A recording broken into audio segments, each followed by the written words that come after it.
This webinar is hosted in Gitlak-Damaks on the traditional territory of the Niska Nation. Amasa as Nissim. Good day to you all. This is the second in a series of webinars highlighting Aboriginal Health Improvement Committees in the Northern Health area. I'm Victoria Carter, the lead for engagement and integration with Indigenous health in Northern Health. My Niska name is Nox Amagot, which means Mother of Good Heart, and I will be co-hosting this webinar along with my colleague Paul Capard in the First Nations Health Authority. We have several Aboriginal Health Improvement Committee members who will be speaking. We would like to acknowledge the traditional territory of the Niska Nation on which this webinar is being held and introduce Julia Adams, who will facilitate the welcome. Thank you, Victoria. I'd like to introduce James Moore, who is the chair for Niska Valley Health Authority, and he's also an elder. Thank you. Good morning to all. It never ever thought I'd be on webinar. Here we are. It is great to see you all up in our territory. At one time, our peoples never had boundaries. It was only after boundaries were set that conflict started. But nevertheless, we worked through those things.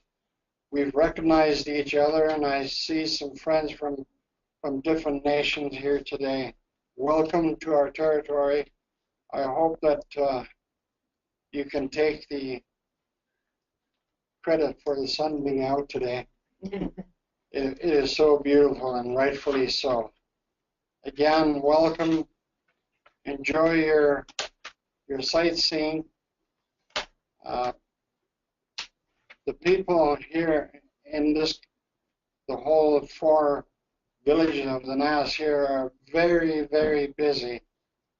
We've started our traditional gathering of our natural resources, and God has been good to us. He's granted us abundance again this year, and we can't help but mention that. With that, I'd like to open with a prayer, along with, I might say that I retired 5 years ago, and Julia and the rest pulled me out of retirement to be back as chair again. I like it. It's right up my alley. I'm a former priest as well. I've done many things in my life. I was a practicing alcoholic, but I've changed my life. We'll now open our hearts to the Creator. The Lord be with you. With you.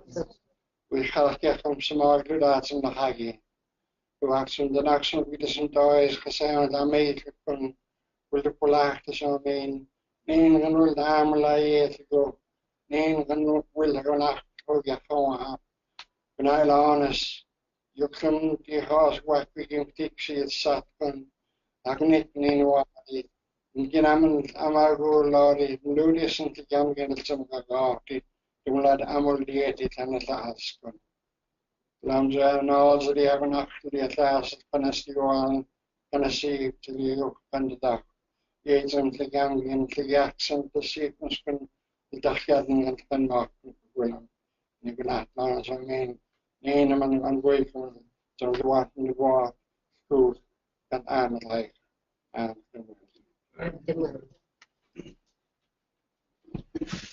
Good morning. This is Linda Morgan with Niska Valley Health. It's my honor to introduce the Gitlak-Damaks ceremonial dancers. They will be sharing the peace song with us this morning.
you, Julia Adams, James Moore, and the Gitlek ceremonial dancers for the welcome to the traditional territory, drum, song, and prayer. I would like to highlight what will be happening in this webinar. First, there is going to be an introduction to what cultural safety at Northern Health is, telling you a little bit more about the Aboriginal Health Improvement Committees, and specifically the Terrace, Kitimat, and Area Aboriginal Health Improvement Committee. If I use the term AHIC, that's Aboriginal Health Improvement Committee for short. Then there will be a discussion with the AHIC members about AHICs and about cultural safety. There will be a time for questions and comments. Cultural safety at Northern Health. Indigenous Health is a small, dedicated team within Northern Health. Our scope of work is regional across all of Northern BC. Indigenous Health supports Northern Health in its commitment to partner with First Nations, Métis, and Inuit people to build a health system that honors diversity and provides culturally safe services. Supporting the healthcare system to be culturally safe for Indigenous people is one of our top priorities. We support Aboriginal Health Improvement Committees in their innovative, collaborative work. In 2015, all BC health authorities signed a declaration of commitment to advance cultural humility and cultural safety in the health system. The goal of cultural safety is for all people to feel respected and safe when they interact with the healthcare system. Culturally safe healthcare services are free of racism and discrimination. People are supported to draw strengths from their identity, culture, and community. We recently released a short animated video that introduces cultural safety and related concepts in an easily understandable way. It invites healthcare providers to participate in making the health system more culturally safe for Indigenous peoples and families. There is a booklet that accompanies this video, which includes terminology, factors contributing to culturally safe healthcare system, and features of culturally safe practices. I invite you to check out these resources at your leisure. There are 8 Aboriginal Health Improvement Committees across the North. When you look at this map here, the green flags are the location of the administrative functions for each AHIC. The gray areas indicate groupings of communities that are part of the AHIC. The orange oval represents additional regions and communities from which people access services in Terrace. Consequently, representatives from these communities also participate in the Kitimat, Terrace, and Area AHIC, as well as the Northwest East AHIC based out of Smithers. Membership in the Aboriginal Health Improvement Committees include representations from Indigenous communities and organizations, the First Nations Health Authority, local Northern Health leaders, and other sectors. These committees meet regularly to collaboratively engage in dialogue, identify local priorities, address a range of issues and opportunities, and to work towards practical solutions. This next slide, a map here outlines more specifically the communities that participate in the Terrace Kitimat AHIC. Orange stars are the location of Terrace and Kitimat service centers for the region, and you can see the list of the many communities part of this AHIC. The next slide outlines communities that participate in the Terrace and Kitimat and Area AHIC and their approximate population and their distance from Terrace, British Columbia. Many of these communities are very remote, and travel, especially in the winter, can be a challenge. I will hand the presentation now over to Paul Capard from the First Nations Health Authority, who will lead a discussion with the Aboriginal Health Improvement Committee members. Great, thanks Victoria, and good morning everybody. My name is Paul Capard, and I'm a Community Engagement Coordinator with the First Nations Health Authority.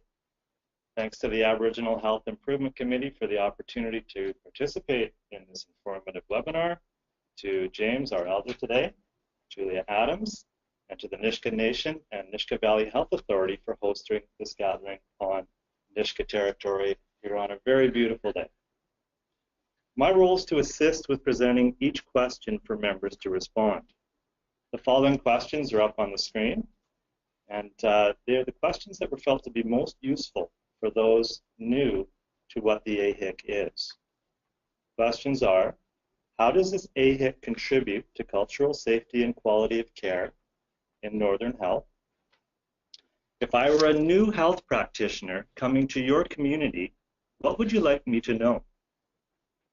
Third question, what is culturally safe healthcare for your community members?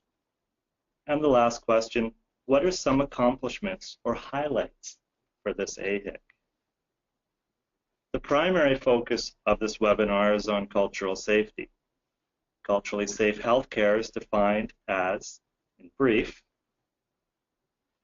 establishing respect and dignity in healthcare relationships. For example, when First Nations relations gather in a hospital room to visit a loved one, this can have elements of healing ceremony. Allowing that to unfold shows respect for those in the room. While the webinar goes on, if you have ideas or suggestions for cultural safety, as mentioned earlier, please respond on your screen in the questions panel. We'll address them at the end of the webinar as time permits. So the first question is intended to briefly familiarize you with who's on the call and shed a little light on why you were part of the AHIC. I'm going to ask each of you here today for an opening greeting on behalf of your community or organization, and then answer the question, how does this AHIC contribute to the cultural safety and quality of care for health in the North? In other words, where do you see value in this AHIC for you? Please limit your responses to about a minute, and we'll start with Northern Health and Jonathan Cooper. Good morning, I'm Jonathan Cooper, Health Service Administrator for Kitimat for Northern Health. I think the AHICs provide tremendous value for all participants and beyond.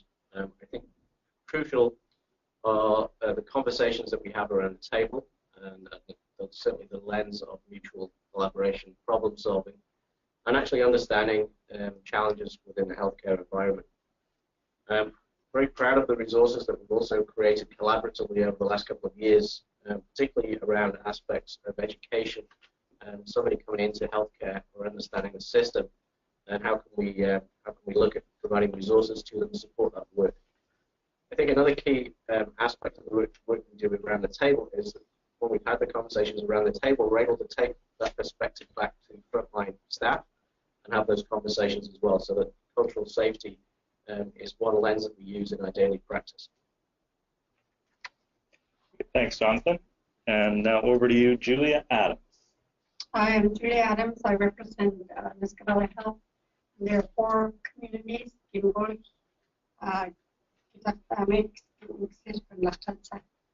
and the AHIC has contributed a lot to our communities, shared experiences with Northern Health. The AHIC has been very resourceful for Nisga'a Valley Health and being able to meet with the other First Nations in Northwest. The incorporating the unique cultural practices in health, the opportunity to meet Northern Health, especially the staff at the Mills Memorial, and representatives from the from First Nation communities and their practices.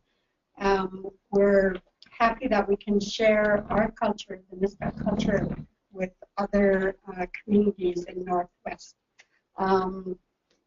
Raising awareness of our culture has also been really good, sharing it with the AHIC committee.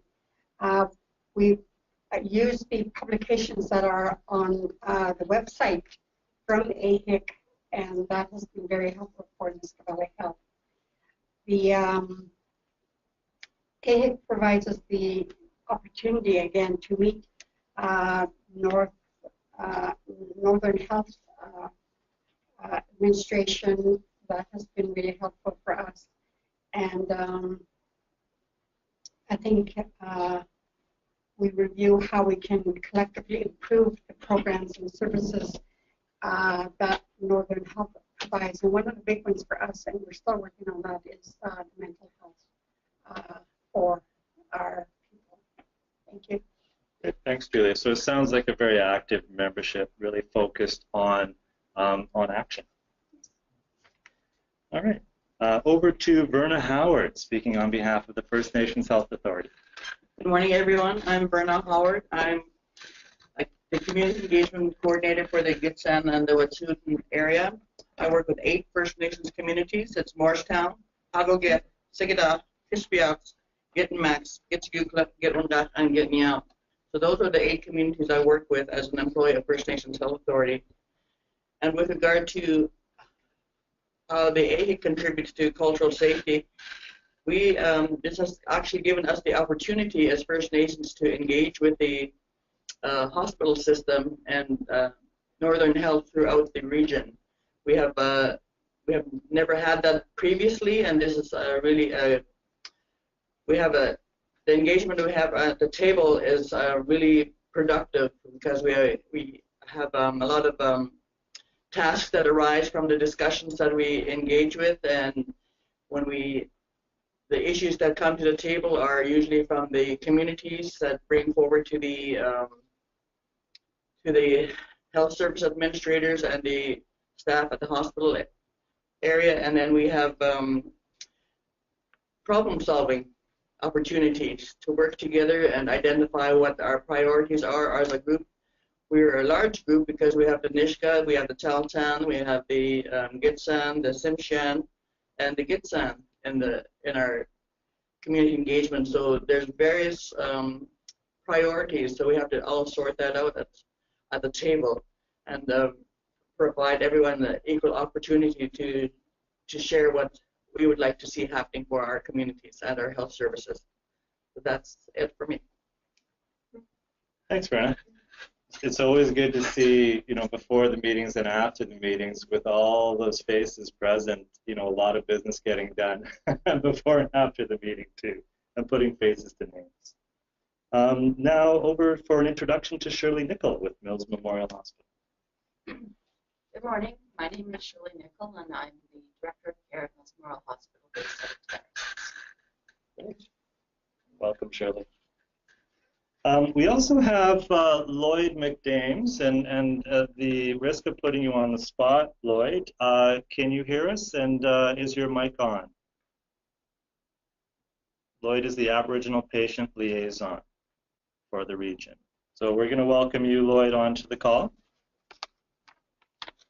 So let's move on to speaking on behalf of the communities present. So a brief introduction from each of you, and respond to the question, how does this AHIC contribute to the cultural safety and quality of care for health in the North? So where do you see value in this AHIC? Let's begin with our host for today, Julia Adams with Nisga'a Valley Health, on behalf of the 4 villages. The AHIC contributes a lot to our communities because we have a lot of questions coming from our community members.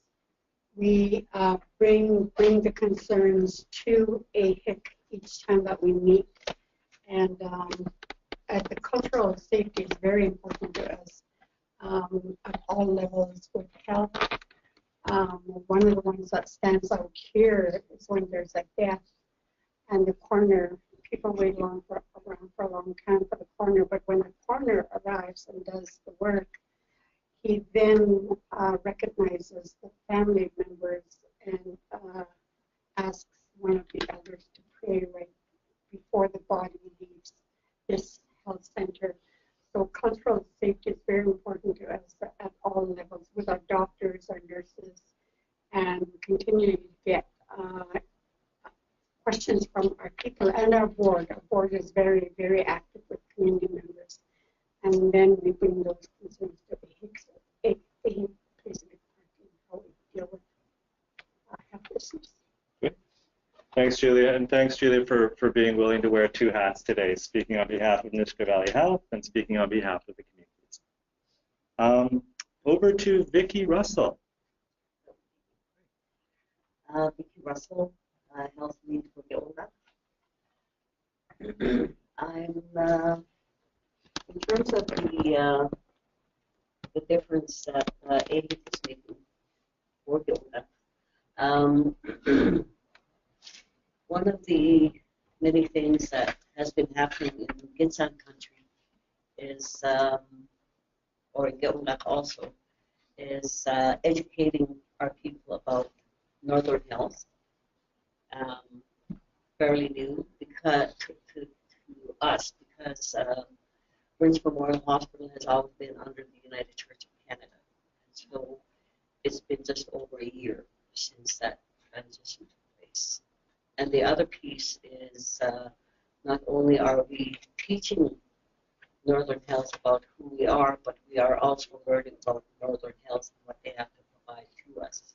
And so that's been really great through the work that Victoria Carter has done and Verna Howard, so it's been really advantageous that way. Thank you. Thank you, Vicki. That's a wonderful description of the purpose of the AHIC and the value added. Now over to Charlene Webb with Kitsim Kalem. Good morning, Charlene Webb here from Kitsim Kalem. I'm mindful of my elders' teaching that I am just as responsible to understand our protocols, practices, and beliefs, that I work collaboratively with the AHICs, because I, like them, hold the roles and the responsibility to support our community members. Our AHIC contributes to our cultural safety in our area with an open heart and an open mind, and the willingness to learn our protocols as we are open heart, open mind, willing to understand and work with our AHIC, Northern Health, and surrounding communities. Thank you. Thanks, Charlene. And Jennifer Grant with Kitsillas. Good morning. My name is Jennifer Grant, and I'm with Kitimat First Nation. And I echo what everyone has said about how this AHIC brings good value to, so that we can take all the information back to our community and see if there are any issues or problems that our communities want to change or adapt in Northern Health, and that Northern Health is open to hearing our voices from the community, which has really never happened in the past. So to see that grow over my last few years in participating in this group, it's very resourceful in obtaining solutions to existing problems, because our group is diverse. I mean, look around this room. I'm Haisla. There's Sinchian, Nishka, Carrier. We're a diverse group, and me learning Sinchian and the traditions and protocol from the group members here helps me in the community that I am currently employed, which is Kitsillas First Nation. Thank you, Jennifer. And over to Verna Howard, who is also wearing two hats today. She's spoken on behalf of the First Nations Health Authority, and now she's going to speak on behalf of her 8 villages that she's representing today. Good morning, everyone. The Gitsan West is the communities that participate in this AHIC. So we have Gitskukla, Gitwunkach, and Gitnyao. And the other, I sit on 2 AHICs, so the other 5 communities are on the Gitsan Northwest East AHIC. So with regard to cultural safety and the AHICs, one of the big things that makes a difference for us is that we have had our health service administrator from and our Aboriginal patient liaison come and visit the communities and introduce themselves to the Gitsan West communities. That's a huge part also of getting to know the community they service, and also getting to know the the health directors that are working in the communities. Not only that, but also the employees of each of the health centers that are there. So this is a huge part, is to bring our Northern Health resources in the community. Also, we determine if we can do that and when we can do that, and how we can share information on what our needs are. So that's something that we are constantly working at the table. Thank you. Thanks, Verna. All right. Any other comments or introductions from the group this morning?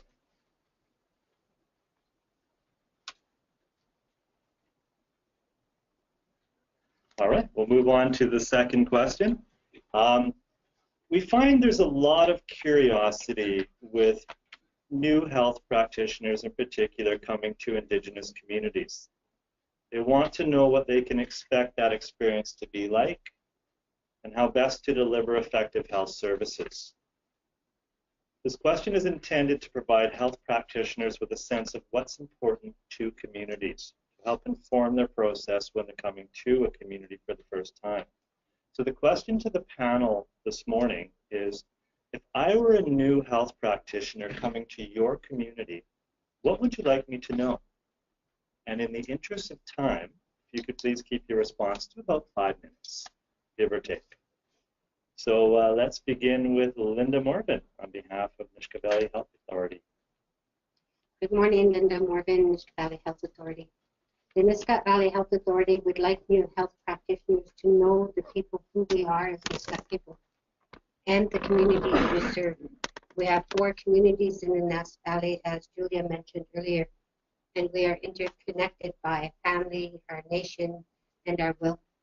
Will is house in Nisga'a and is our traditional tribal system.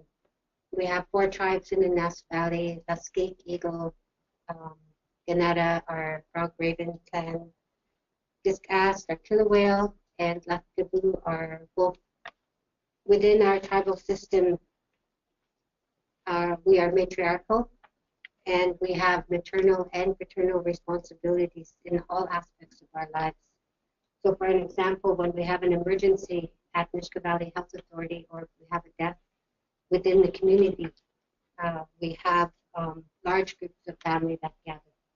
And health practitioners need to be aware of that and their varying roles within the maternal and paternal responsibilities.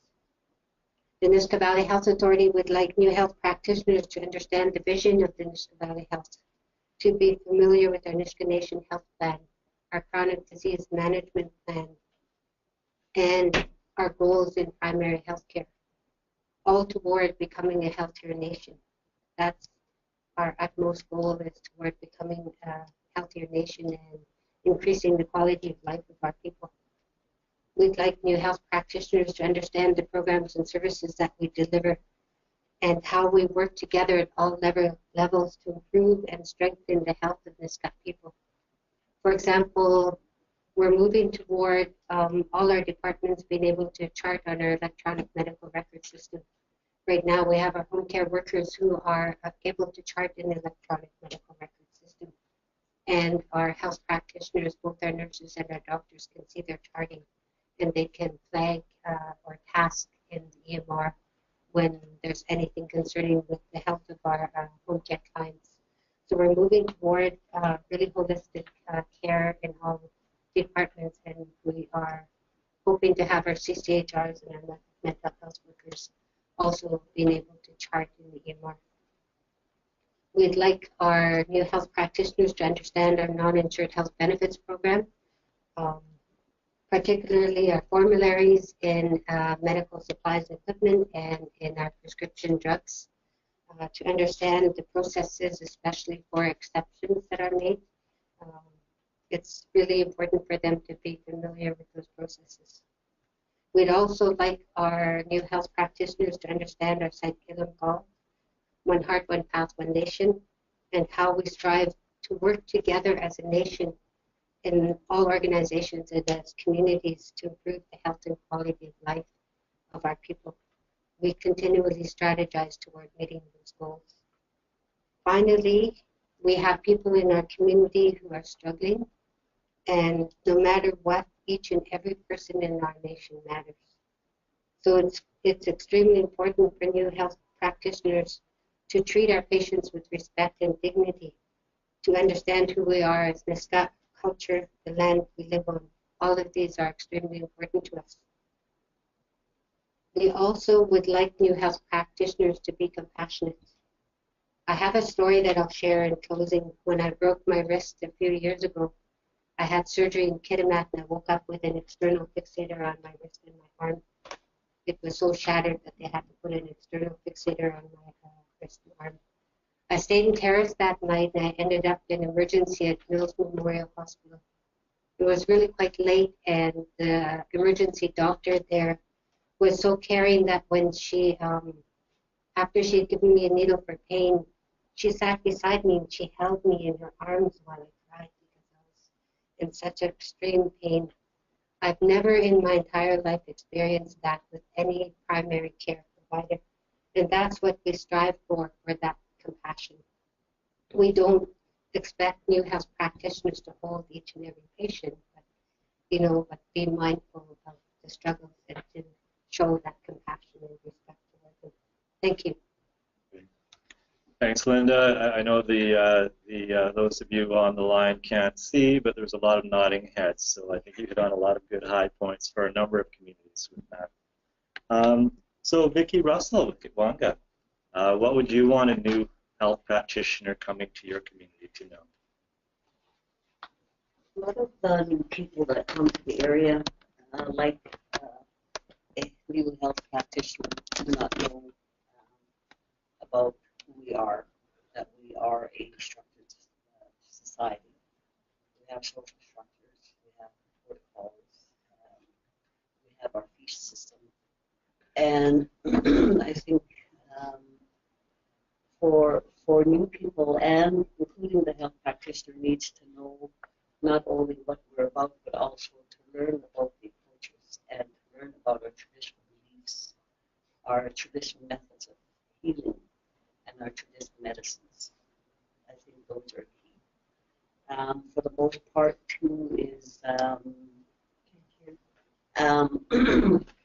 the other part of that is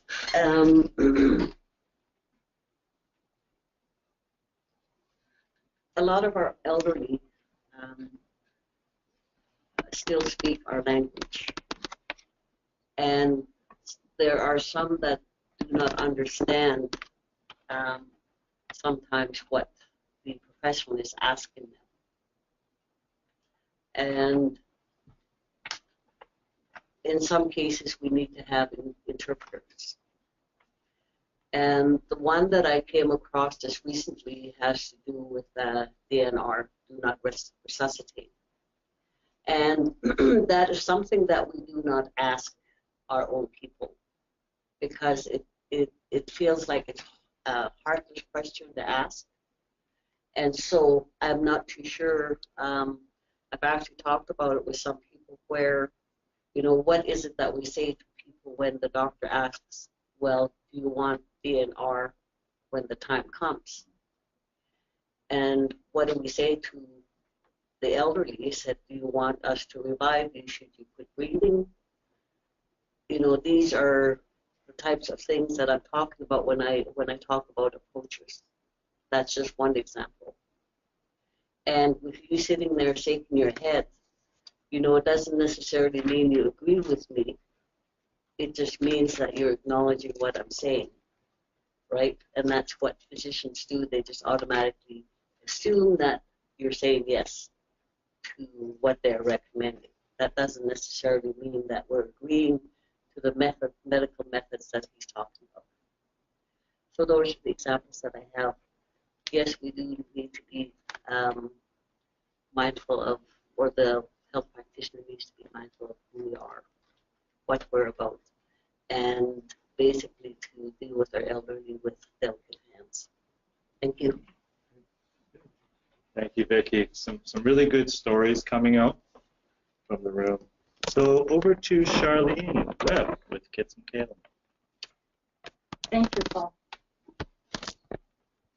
If I were a new health practitioner coming to your community, what would you like me to know? What I would like you to know is to understand our community. In order to understand our community, you need to understand how if we've come through trauma and how we have addressed the trauma. I would like you to understand that each person is an individual with hopes and dreams. And when you see them at their worst.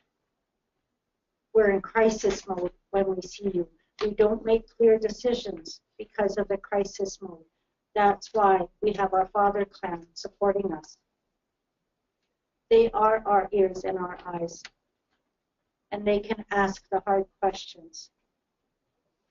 I can speak firsthand, sitting in front of the doctor and delivering bad news.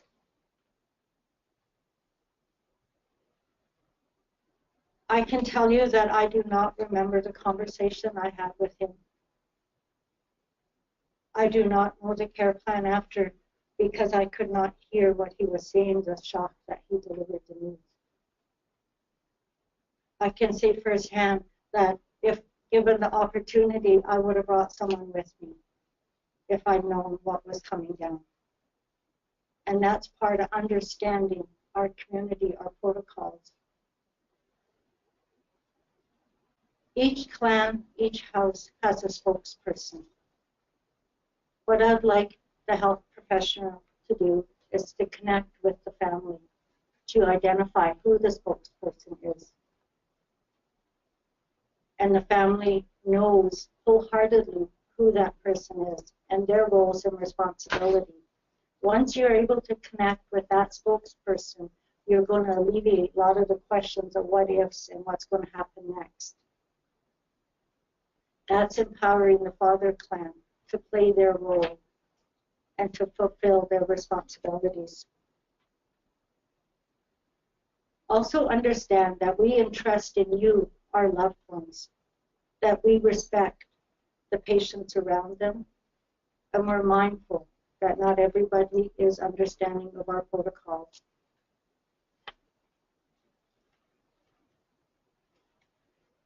Understanding the policies and the paperwork that needs to follow to support the person if they're being transferred to another community or to another trauma center. That there's paperwork that needs to happen. This is another spokesperson. It could possibly be your CHR. It could possibly be the health director. It could possibly be our home care nurse. Again, they will identify themselves. To make this transition as easy as possible for the family is in trauma.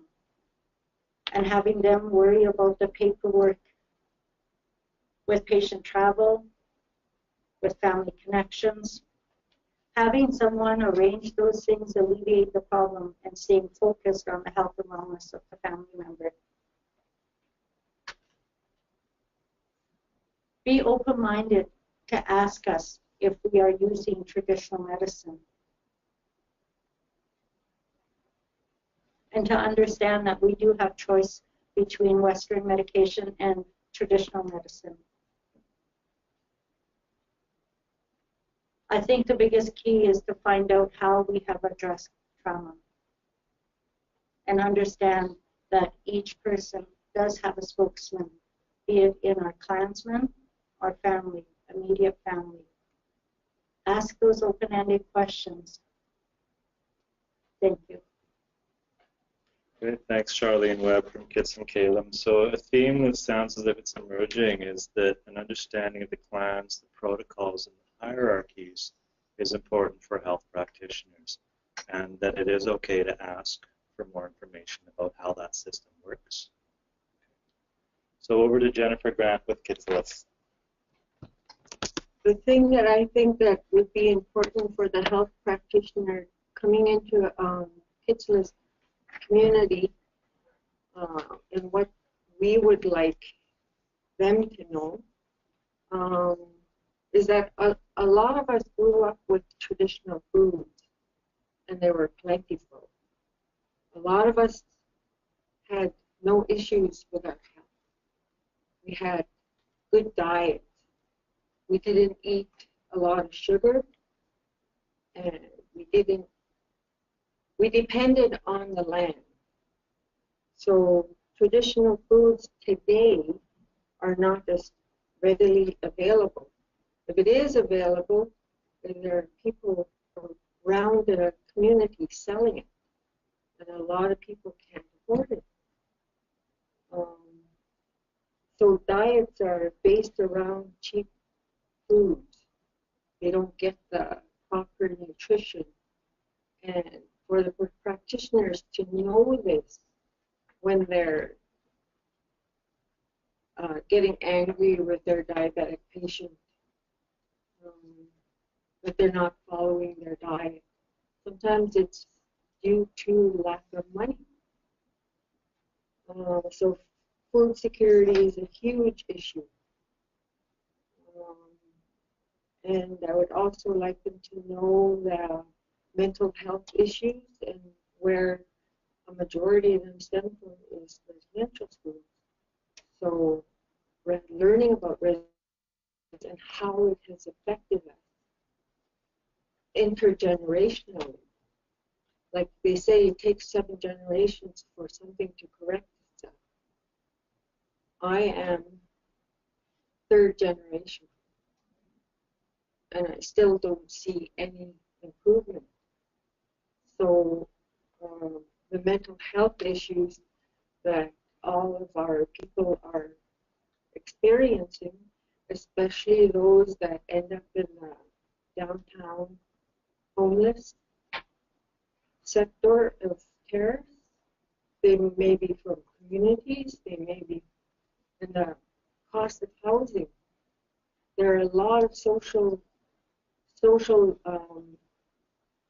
factors that contribute to a person's health. So am I going to pay my hydro bill, or am I going to eat? Is what a lot of them are having to choose through. And having the physicians understand that, and how can they help. So one of the huge effects with residential school is the way you talk to me. If you're going to give me bad news in the doctor's office, you give me the positive before you give me the negative. Because once you say the negative issue, you don't hear anything else. So that's one of the effects of residential school. So finding out what's actually really going on in the person's mind, their spirit, and their mentality is really important, and maybe learning the medicine wheel and how it applies to each community. Because we are all diverse. Ours is not the same in any of the communities. There's similarities, but learning how we interpret them would be valuable for the physician. Great, thanks, Jennifer. What stands out for me from what you just said is that Kitimat is really focusing on restoring stable and traditional food systems as a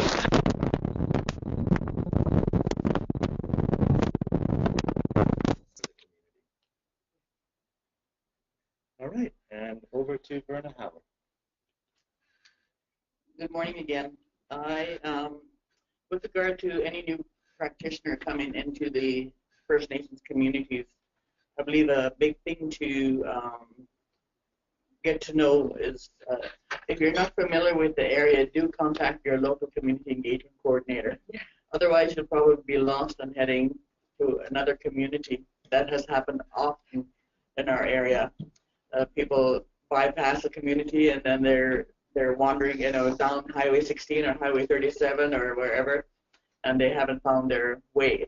An hour later, they'll finally phone and say, I'm in the wrong place.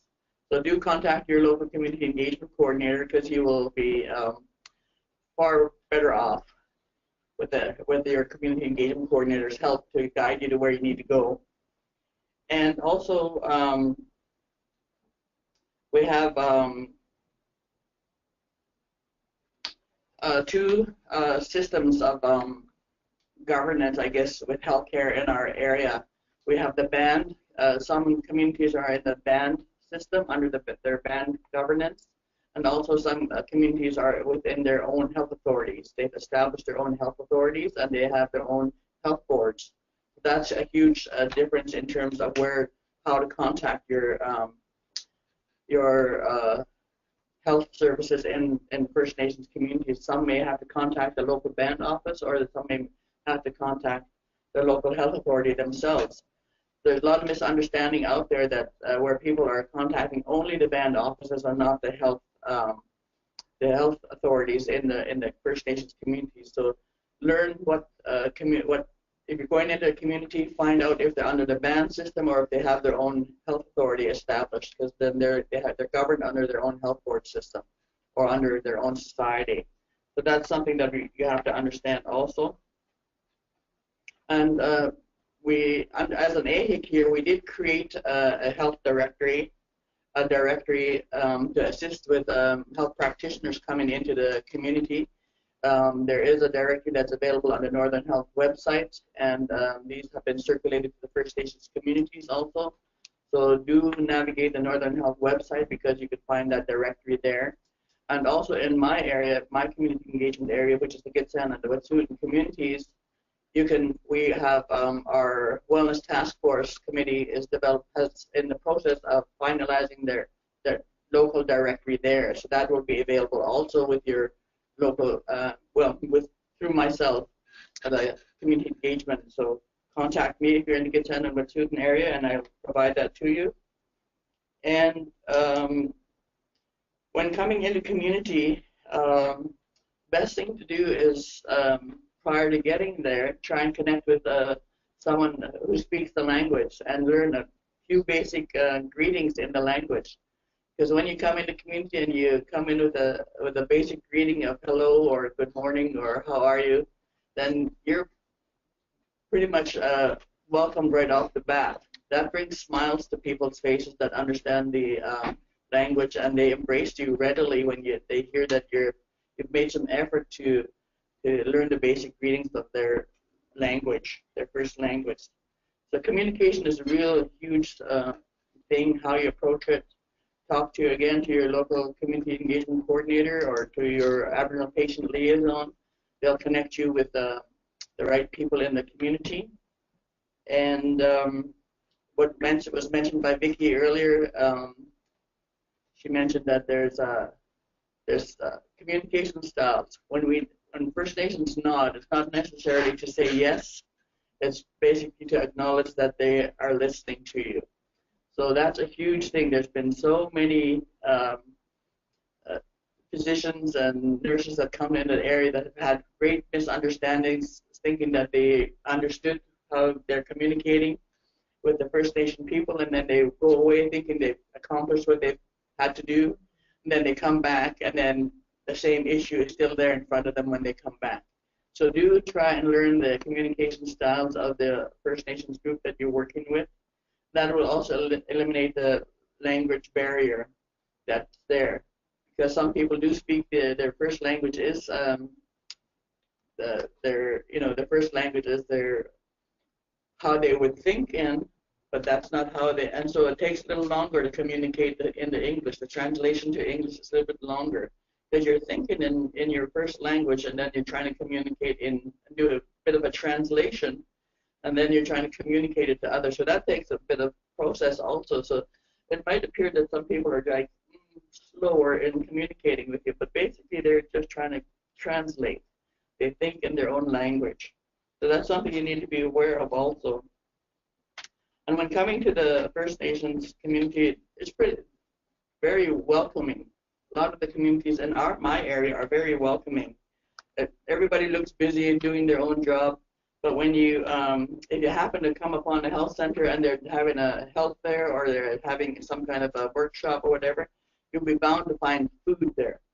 Food is always something that is welcoming to our people, and they will readily share it with you. If you're the lab technician coming in, or doctor coming in, or nurse coming in, they will share that with you, and they'll say, have a bite to eat. That's a real cultural thing for us. We don't let anybody leave hungry, if they come to our community. So that's something that's how they'll embrace you. And also we do have the clan system, which is a cultural support system. Once you get to know the communities a little bit better, then you start finding out how this cultural support system works. You might be part of the planning to say, how do we make this work better with our communities utilizing the cultural support system?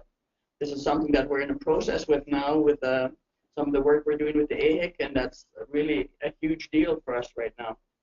We do live in two worlds, so recognize that. There's issues with that overlapping for us. We do have to acknowledge the turmoil and all the bad things that had happened, but we are a resilient people. We come forward, and we come forward with more life once we've come over the trauma and all the stuff that we've experienced. So, and also to recognize that there's more of our First Nations people that live off reserve than they do on reserve. That's a huge thing. There's a huge misunderstanding also that we have that we're all situated on our reserves and we're all dependent on the government type of thing. But a lot of us are we navigate the world also, and there's lack of housing in our communities, and so our people leave our communities by huge numbers, especially the younger population. So recognize that also. So, and finally, if you're coming to community, telephone system is always there. Pick up the telephone, phone first, find out what you need to do. Contact us, contact your local community engagement coordinator, contact your health director. Your health director will have lots to offer for you. Thank you. Great, thanks, Verna. Lots of golden advice, I think, for health practitioners there. And a key theme being that systems are in transition across the North right now, health systems. And there are people in place that can support that process of promoting understanding and awareness in community. All right, so that's it for the speakers list for the second question around what advice you have to provide for new health practitioners coming to community.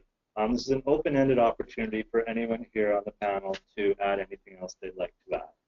Charlene, get some Kayla. Hi. What I would like to add is that we really, I'm not being disrespectful by saying this, our first cousins, we call our brothers and sisters. Our children, I'm proud to say that First Nations children understand their roles and responsibility at an early age. Everybody has, I'm proud to say, I can say Alu, Tiki, and Grandma in 3 languages.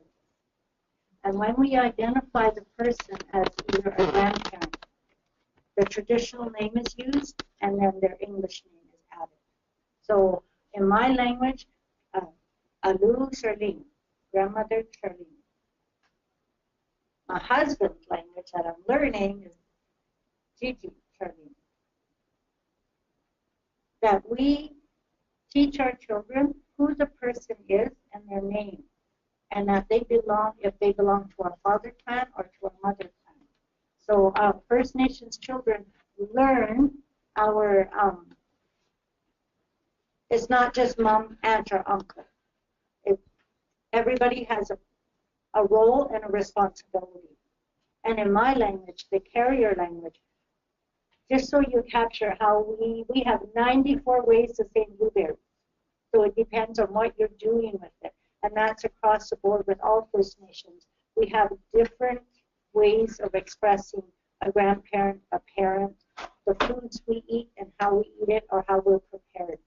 So when we just be mindful that our culture is our first language, our teaching our roles and responsibility, and we're adapting it to Western. Thank you. Thanks, Charlene. Okay. So any other comments before we move on to the next question? All right, the third question.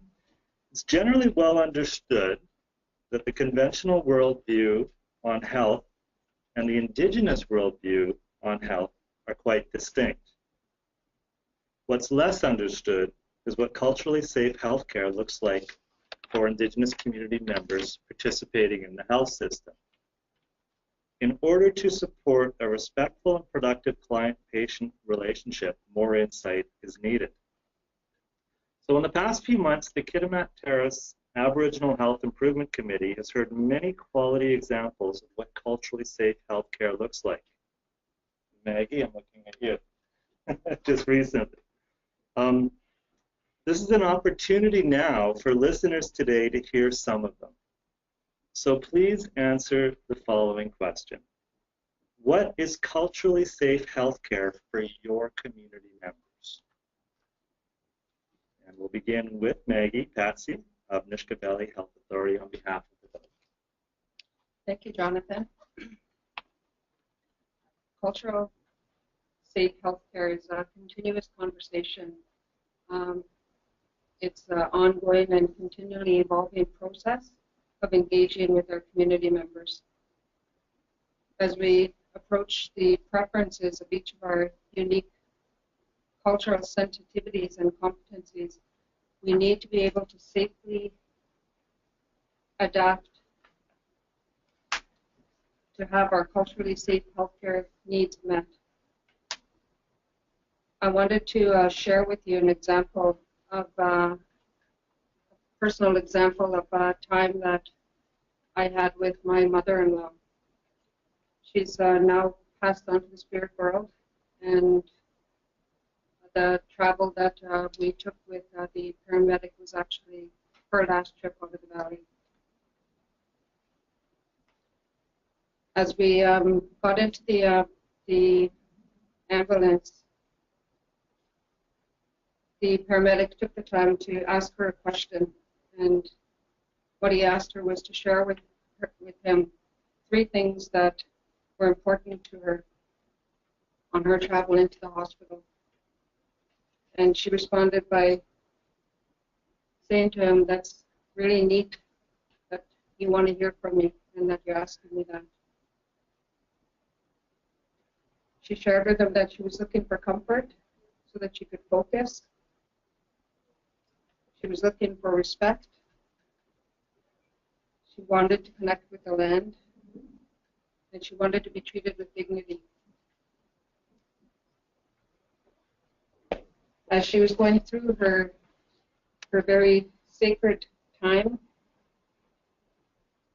as she transitioned to the spirit world, to be with the Creator, she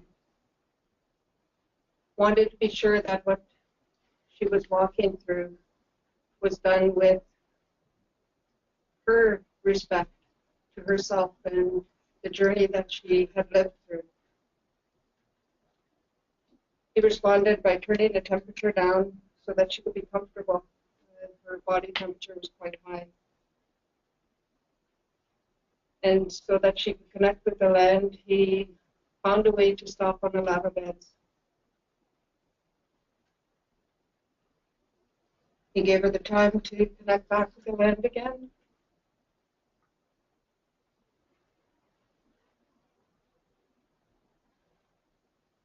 And she shared with him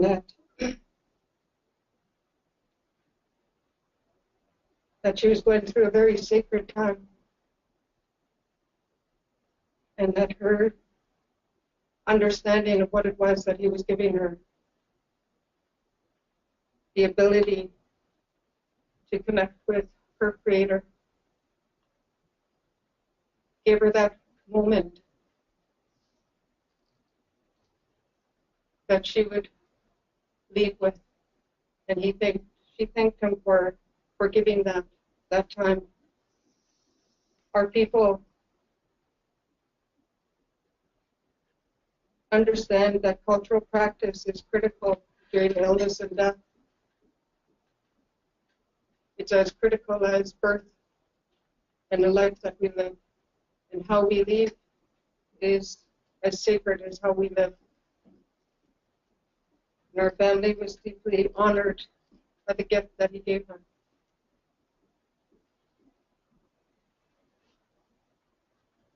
As he transferred her to Mills Memorial's care, he shared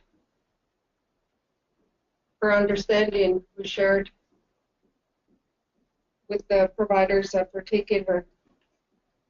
And the same honor was given. She was treated with respect. She was given comfort so that she could focus on her transition. And she was treated with dignity.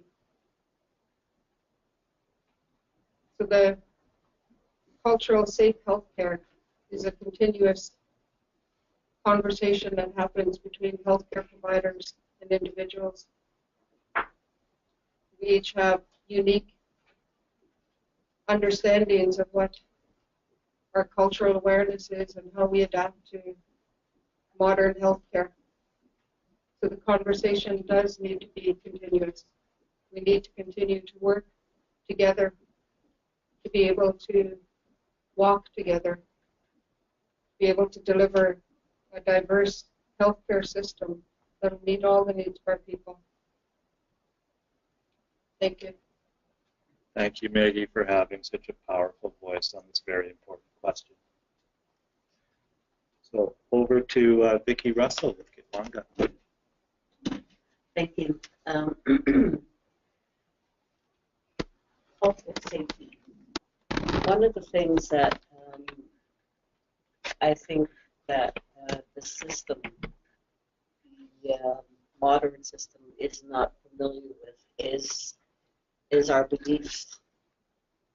And I just wanted to say first, so thank you, Maggie, for sharing.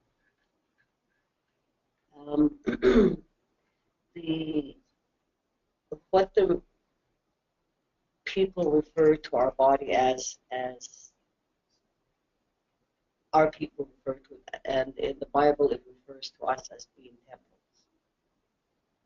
I know that the churches have had a lot of impact on our lives, not just recently, but even before and after the residential school system.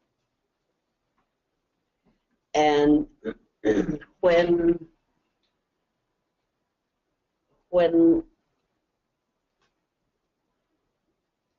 the Europeans came over, they introduced a number of things to First Nations people. And some of them were diseases. These diseases were not understood by our people. A lot of our people died as a result. There was tuberculosis, and we still have that today in some of our communities. And a lot of our people were at Little Bay Hospital outside of Prince Rupert. My dad was there for a long time. It felt like I never saw him while I was growing up. So this is an example. And from what I remember, we were never looked at as Kitimat people at that time. We were just Aboriginal people that came fresh off the reserve and were not well, and they were trying to make them healthy in the hospital. And so for me, I think that cultural safety starts with the person in the system. As an Aboriginal person, I think that we need to consider the person's feelings, realize that we do have values, for the system to realize that we have a certain way of respecting one another, and we have our traditional beliefs, which is a huge part of who we are. Our beliefs basically leads us in terms of how we approach things, basically how we do things, how we treat animals, how we go out and get food, what it is that we need to do before we go out and go out hunting, all of these things. We were not a wild society. We were a structured society. And I think that a lot of people that come to our area, and a lot of new people that come to our area, still think that we live in teepees, for heaven's sakes. However, you know, it's really important that they get to know who we are as a person, and starting with our spiritual beliefs, our traditional medicines, everything traditional, as a person. And I was, for myself, I was raised with our language. I didn't learn English until I went to school. So basically, English is my second language, and I had to learn the English language. And to this day, I'm still trying to understand the English language, because for the most part, the way that some words are spelled doesn't make any sense to me. And my sister is actually attending a meetings in Hazelton with a linguist from UBC. So these are the things that we need to consider as our language, because a lot of the times when we translate it, it doesn't mean the same. It doesn't have that same flavor, especially when it comes to our health. Thank you.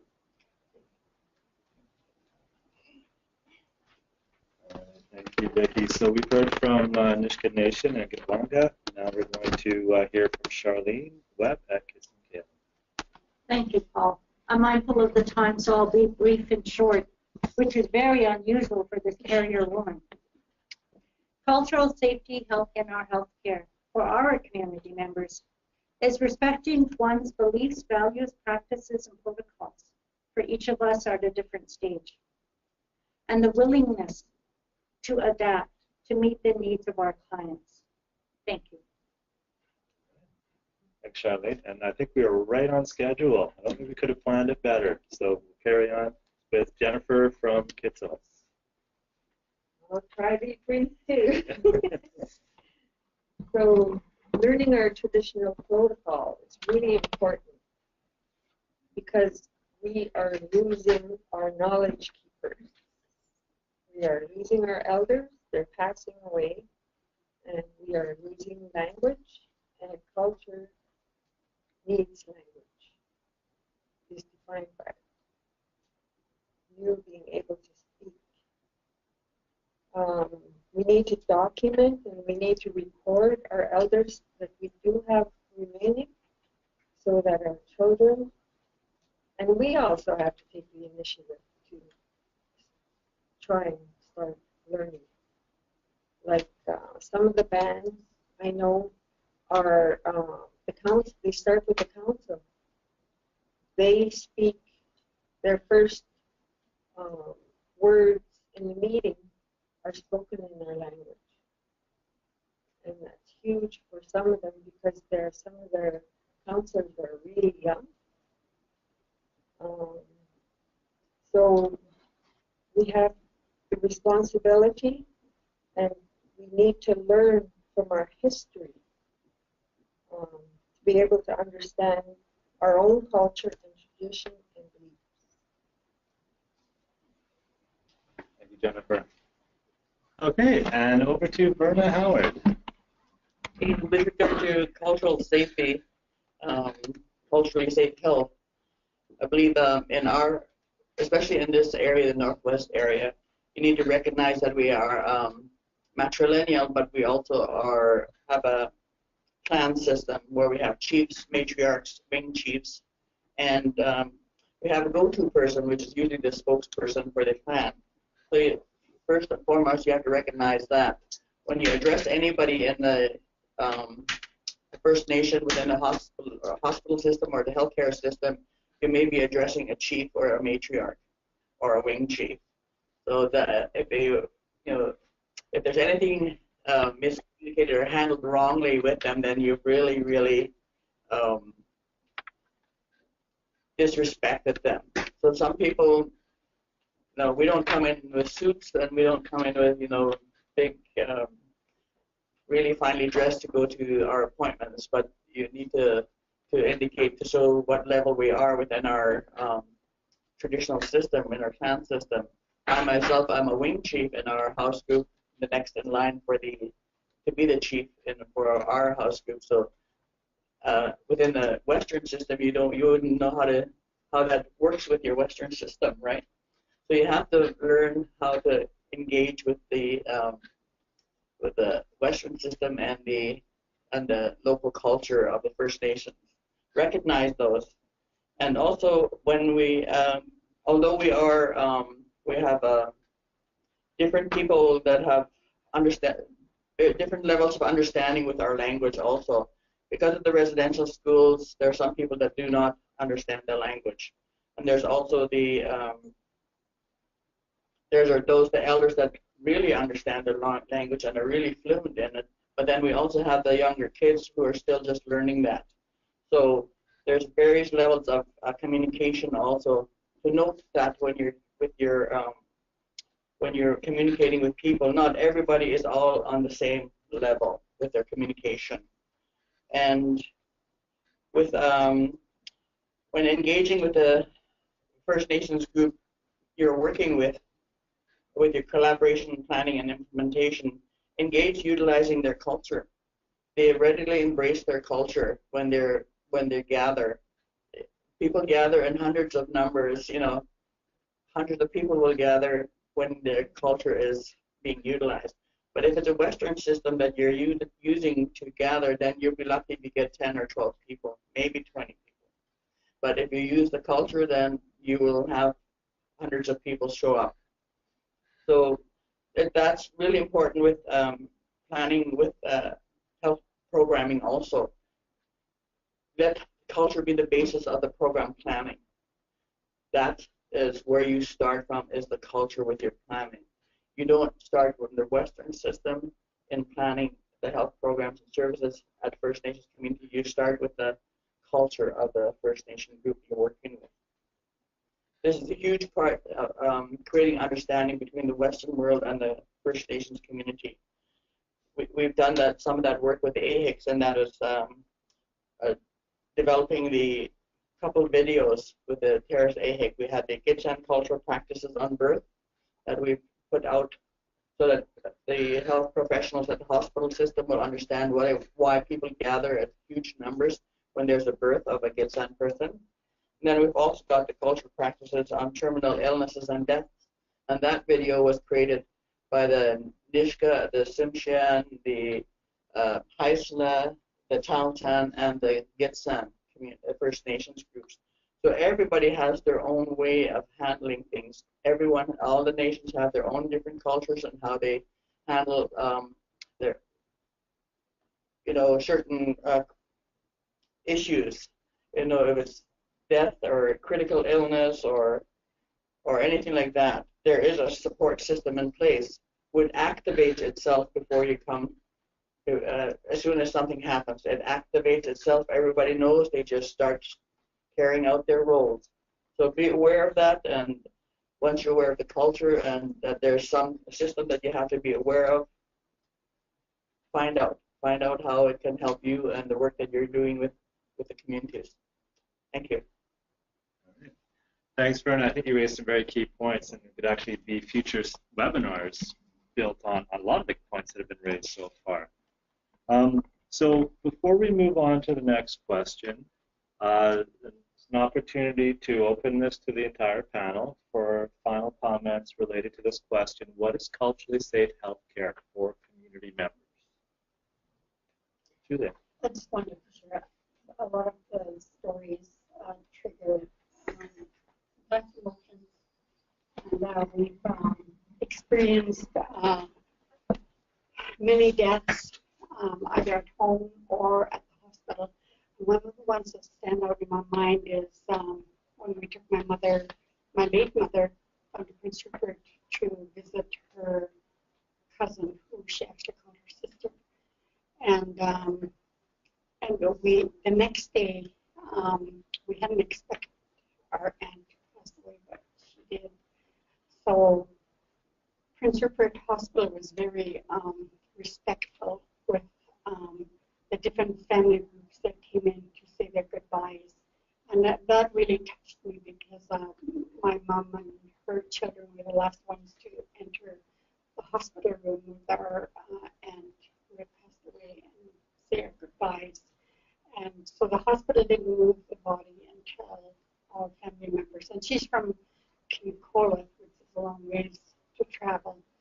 And they waited for family members, and especially their children, if the deceased children didn't make it to see them before they passed away. The hospital waited with the deceased in that room until family members have all arrived and said their goodbye, which is really important.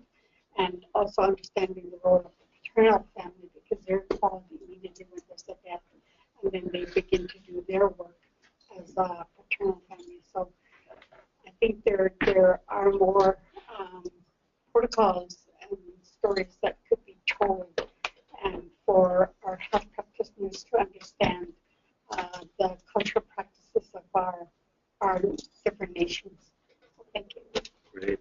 Thanks, Julia. A really good example of how there are successes that are taking place out there as a result of an increased understanding of traditions and practices and the culture of the communities in the region. Any other comments before we move on to the final question? I just have one more comment, Paul. Charlene here again. When it comes to the end of life, we all have, we've all spoken of the protocols. But what we also like to do is give our loved ones as much traditional food as we can. We like to make them as comfortable as we can while respecting the roles and responsibilities of the nursing staff in the hospital and the client and the patients around them. But as First Nations people, we're very giving. And we share the food we have, the comfort, the words we have, not only with the family, but with the nursing staff and the doctors, because we recognize there's a bond between you and our loved ones. And we honor that. Thank you. We'll move on to the final question of the day. This question is intended to provide the listener with a practical sense of what the Kitimat and Terrace AHIC has accomplished. We'll begin with the organizational health leads and then open the floor. So please answer the following question. What are some accomplishments or highlights for this AHIC? And we'll begin with Jonathan Cooper of Northern Health. So thank you, Paul. I think one key aspect of the work is how we move the work forward and how we agree an annual work plan. Certainly, the work I've done with this committee for the last few years, we've seen the collaboration and the relationship building being key to that work, and how we move forward as a team collectively to have a common purpose. I think the other key thing that we have underlined for the work we've done as the AHIC is having agreed action items, action plans, whether that be collectively or whether that be specific work within specific communities represented at the AHIC. One example of that work for Kitimat, for example, is that we've worked closely with AHICs with guidance from the elders. We've created a culturally appropriate space in the hospital, decorated with button blankets again, with the AHICs elders on that. And then we've created a little protocol for nursing staff to enable that room to be accessed and used by service users, families, particularly to support them during those difficult times when there are gatherings, for example, around a death or around a birth, or when families come to support each other in the hospital. So that's one example. Werner's discussed, I think, the videos that we produced over the last year, which were educational, going back to the discussion we had around how do we support new staff coming into the healthcare environment, and how do they understand some of the cultural aspects of healthcare. This year, Northern Health has provided some additional funding to support some of the work of the AHIC, and communities have been doing various work, but three communities have been engaged with health events in their communities, gatherings, conferences, to support the work they're doing within healthcare. One example, I know that work around mental health with the youth and engaging youth in that work. Good, thanks, Jonathan. Okay, and over to Chris Sims with Northern Health. Thank you, Paul. I'm Chris Sims. I'm a health service administrator with Northern Health, serving the communities of Terrace, Stewart, and Atlin. During my time with this AHIC, I've seen a couple of highlights or accomplishments, if you will. As Jonathan alluded to, I think that it's been a real nice maturity of this table, going from what I've described as an issues-based discussion to a real strategic discussion based on a co-created work plan, a co-chaired structure model that really just tries to resolve or to advance some really important healthcare issues that we all recognize is work we need to do. We've also, as Verna alluded to, developed a number of cultural practice videos, and those videos have immense value. They're a gift really to our staff, to the public, to the patients in our hospital. I think it really enhances our understanding of cultural practices, having those resources. We've also done patient journey mapping around 4 key areas. Patient journey mapping, for those that aren't aware, allows a patient or somebody who's experienced the health system to work through their journey.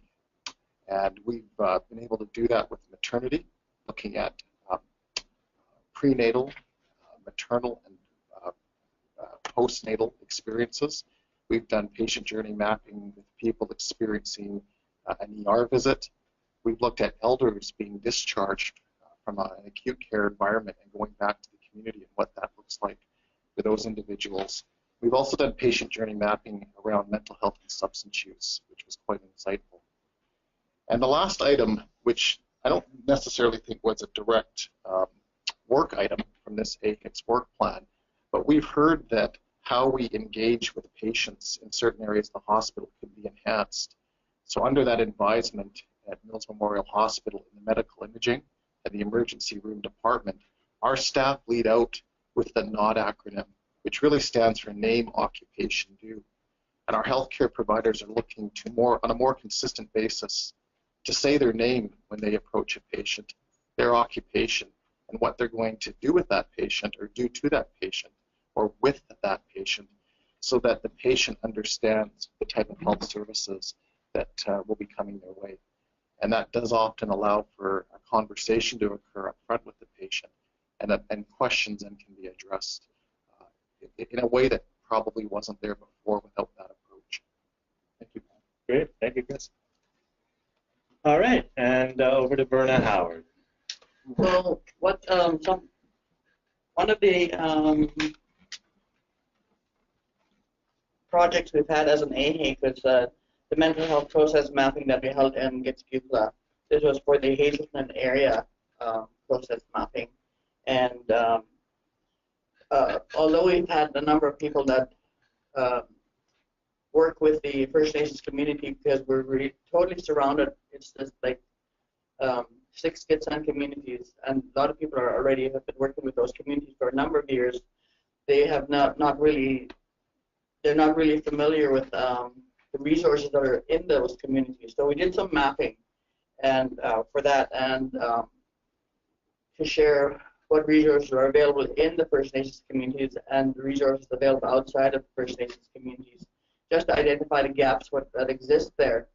But also in so doing, we identified priorities with regard to how to bridge the gaps. And one of the big things that came surfaced there was to come forward with culture as the main approach to working with the communities. So there's a lot of a big turn of events with where resources, the non-First Nation resources that work with the communities, need to be familiar with the culture of the First Nations groups and the communities that they work with.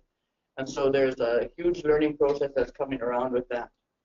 And then we also had a joint information sharing feast with this was First Nations Health Authority and Northern Health that have that implemented the feast. And this is just to share what has give people an update with regard to what First Nations Health Authority has been doing since they've come into place, and then also with Northern Health to share what the accomplishments of the AHIC have been. So we did a feast for that, and we had over 100 people, about close to 150 people that were in attendance, and if we had a sharing session, just that's through the Western system, we probably would have had 20 people show up.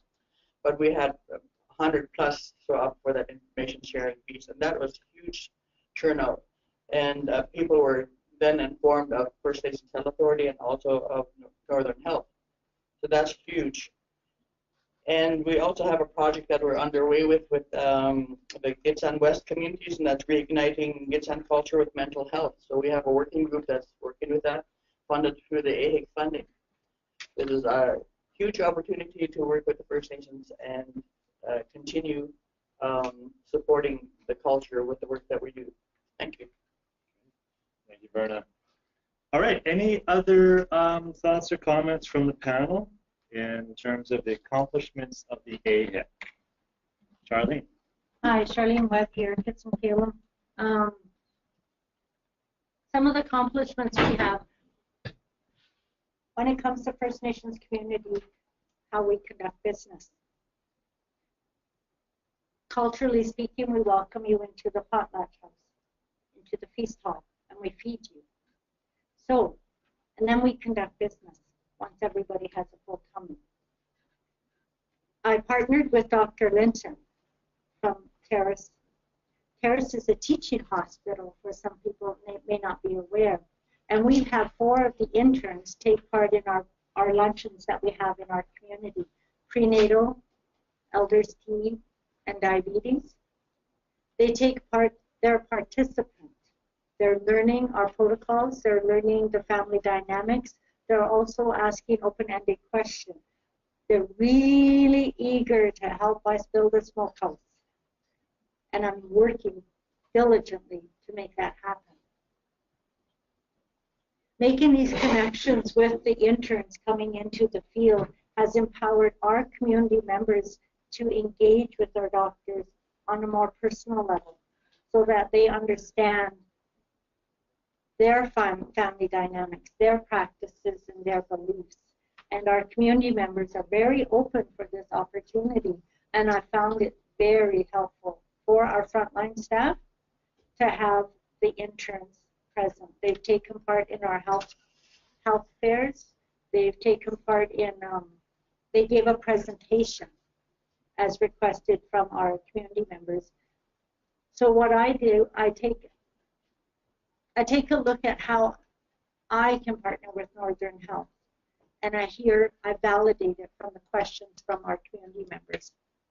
And that has been a key role. That is where I get my drive, is from our community members, because it's their voice that I'm speaking through. Thank you. Good. Thanks, Charlene. So as it stands, we have no questions that have been put to the panel. If you do have a question and you are listening to the webinar right now, this is your opportunity to put that forward. So please don't hesitate. We'll give you a moment to do that. And if we don't have any questions, we will move to close. Any other comments from the panel while we're waiting? Vicki Russell. Thank you.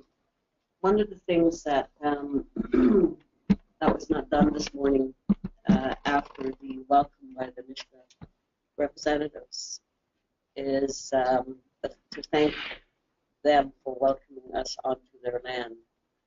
And I think it's really important that things like this are not missed when we come as guests to a community.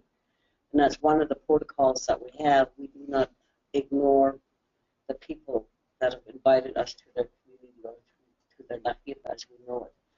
And also to the people that the people that sang a song here, traditional song. I think it's really important that they are acknowledged. And so I thank the Nisga'a representatives for having us here today. Thank you, Vicki, for helping to remind us that whether it's technologically modern or whether it's traditional, those protocols still apply. So thank you everyone for an amazing webinar. Tayoksik Nissim, Tayoksik Nin. I am honored and just touched by what was shared today by the speakers, the AHIC members, Thank you to the Niska Nation for welcoming us to their territory. Thank you to the dancers and to James Moore for the welcome.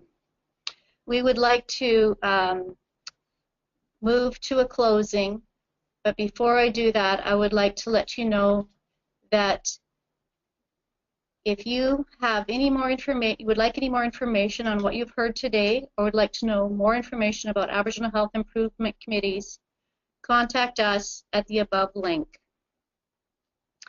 These, we have certainly, some people have mentioned the videos and the resource guide and some of the other accomplishments of the AHIC, and those are available on the Indigenous Health website. I will turn the webinar over now to Julia Adams, who will provide the closing to the webinar. Thank you, Victoria. This has been very educational. I think for us to be able to connect, and in Niska Valley Health Authority, we emphasize culture in all of our programs. And we just had a successful family conference that was funded by AHIC. And Maggie is working with the group to do the final report on the family conference. And it was very interesting because the elders were so open with sharing the cultural parts of birth, of death, of child rearing. And we learned a lot from the elders at that conference.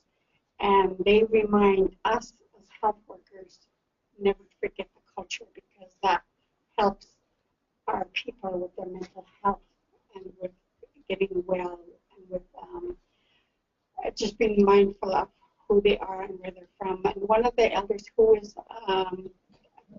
the president at one time, Joe Gosnell, stated that we have to be really doing a lot of educating with our young women, our young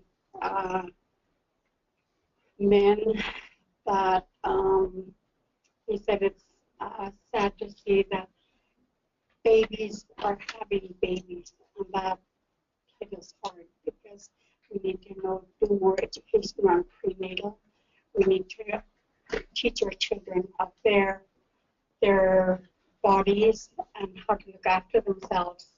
And I just wanted to say thank you to the group for being here. And James is going to close in prayer, and he has any additional comments to make. Thank you, Victoria, and the group for being here today. It's been very good. Thanks. I'll just remain seated. I neglected to recognize something this morning, and I feel totally responsible for it. There was a death in this community here last night, and I'll do it in our language. Why, we samagi lohan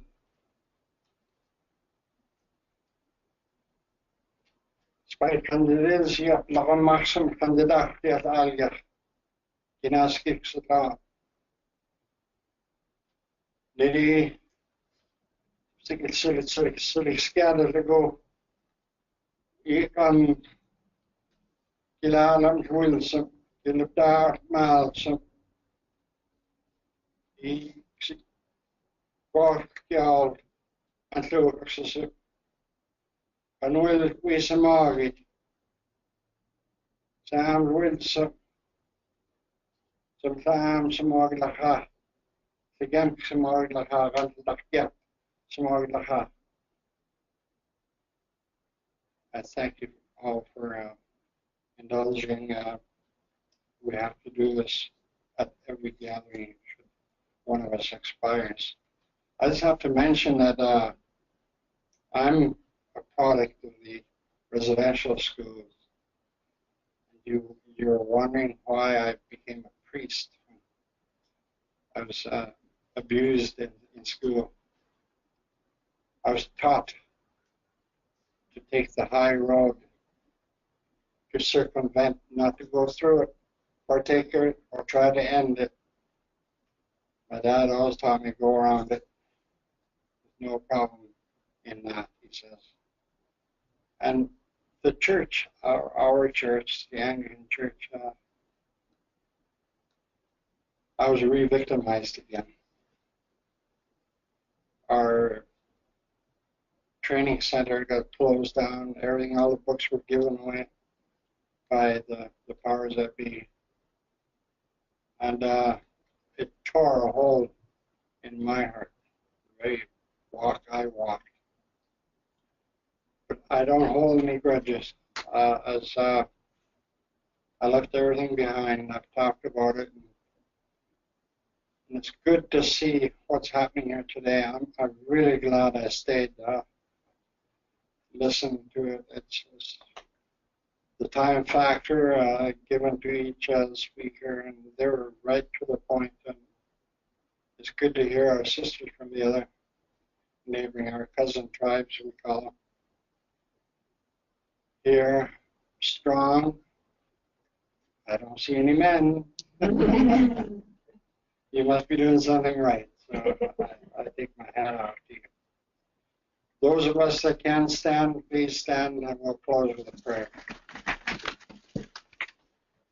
The Lord be with you.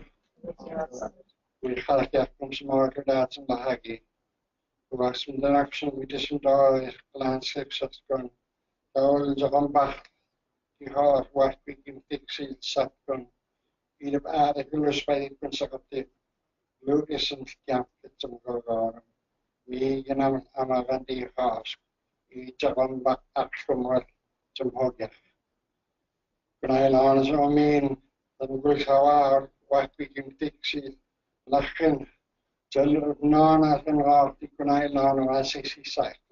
Eens om te jammen en te jackson te zien, kan de geren gaan te gaan maken.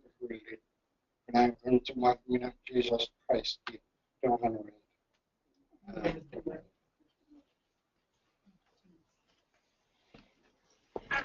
Thank you, James Moore, for the prayer, and our condolences to the loss in your community.